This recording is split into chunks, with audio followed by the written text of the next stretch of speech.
Welcome back. My name is Neil Charran, and this is the Gideon Star Chronicler. Wanted to talk to you today about storytelling and martial arts philosophy. It struck me, I studied martial arts for a number of years, in particular Taekwondo and Krav Maga, and it's in my writing, it's particularly in the action-adventure scenes. You'll see a lot of it in my novel, Gideon Star, The Shields of Gideon Prime. But wanted to sort of take my experience with martial arts. I came to it older. I grew up on Jackie Chan, Jet Li, and in particular the Karate Kid. I actually started with Kempo Karate, and I did that for a year or so before I moved to Taekwondo at college. I started late, 19 basically, with martial arts, and had lots of difficulties. The learning curve was big, wasn't as nimble or flexible at all. I started when you had to do sort of spread eagles.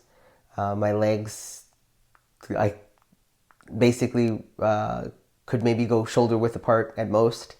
But through time, I was able to be able to spread my legs wider and wider and wider.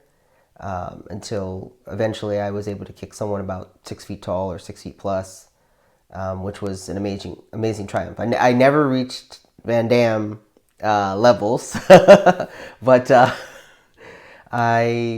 it was always an achievement. You attaining your belts, white, yellow, green, and the different levels to black belt, also wonderful achievements. And when I want to say when I was a yellow belt, I was asked to teach white belts, to help white belts, and I didn't feel comfortable doing that. And my master basically told me do it, so I did it. But the idea was after that, I realized even though I was just a step up from them, and 3 months, say, roughly speaking, removed from where they would be, I did have actually a lot to teach them. And this was actually important in terms of forming philosophies in life. They always say those that can't do teach. But I actually think that that's not fair, and I don't think that that's proper to think of in that way.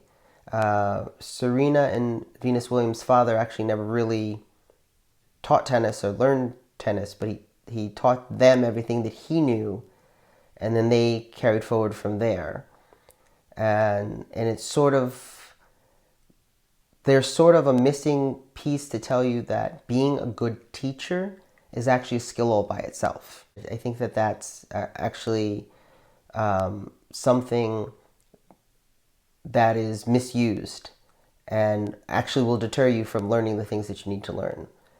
And that actually moves me on to where I wanted to discuss with the martial arts philosophy is that there are, as you're reading story and structure, as you're listening to people on YouTube, as you're gaining advice through life, particularly in storytelling, there's actually quite a lot to deter you from finding your voice and from doing your own storytelling.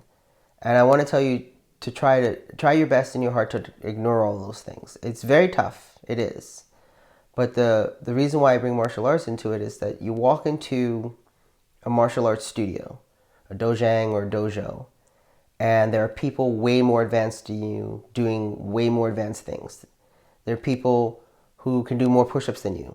There are people that have the stamina to last an entire class and more. And you just feel overwhelmed. You feel you'll never accomplish these things. But you take it in time. You take it one step at a time. You take it at your own pace, and you eventually do get there. And then eventually someone else walks in behind you now and looks at you and is in awe of you. They can't do as many push-ups as you can do. They can't do the kicks that you can do. They are coming to you asking, how is it that you're able to do this? And you have that story. And that is the most important thing. And you always have to carry that story with you. You always have to have that in your heart, because there's so many things in this life that will pull you out of what you're trying to accomplish. And even if for a time you are pulled away, never feel like a failure. Never feel that this is something that is a weakness of yours because you let it happen. That's not how it works either. And you have to understand that. You have to understand that there are things that will happen to you. And that's part of your story as well. And the thing is all these things that are happening to you also make you a great storyteller, make you a better storyteller. And in a prior video, I talked about George Lucas and the car accident that he had and how it changed his life. That is a story. When I went to Celebration 3, I mentioned Celebration 2 in a prior video, where I was able to sit in on Jonathan Hale's session on writing, and got a lot of wonderful tidbits from that. I went to Celebration 3, and I sat in the rain for hours so I could have the privilege to listen to one of my heroes, George Lucas, talk. Thankfully, the operators of the convention had mercy on all of us and let us go inside and be out of the rain, but it was a miserable experience. But we all bonded together. I didn't have proper rain gear, but other people who did sheltered me.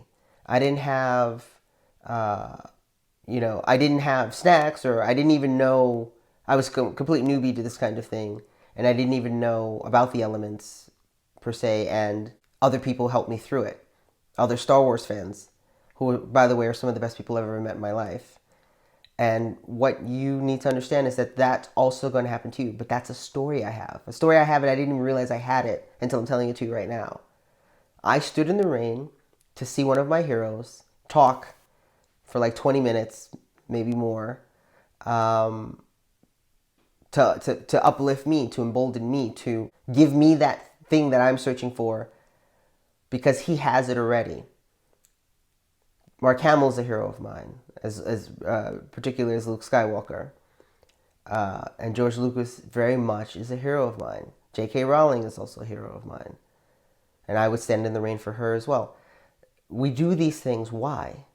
Why would I do that? The elements, risking cold. My socks and sneakers were soaking wet, but I did it. Why? Because I didn't want to miss that opportunity. Why? Because it meant so much to me. Why? Who is this man that means so much to me that I would risk these things, that I would stand out in the rain? And you have to understand that by that being who you are, by that being who I am, other people will do that for us as well. And that is what you're trying to accomplish. And always remember that. Always carry that with you. And it'll lead you through story after story after story. And again, if you're blocked, look for support. Take a break. As you're writing, things will get into your life. So what if you only got to write 5 minutes today? So what if you only got, a chance to take a note? Oftentimes, I will take notes on my phone, and I will tell you, I count that as writing. I count that as part of writing for my day. I personally try to get in an hour every day.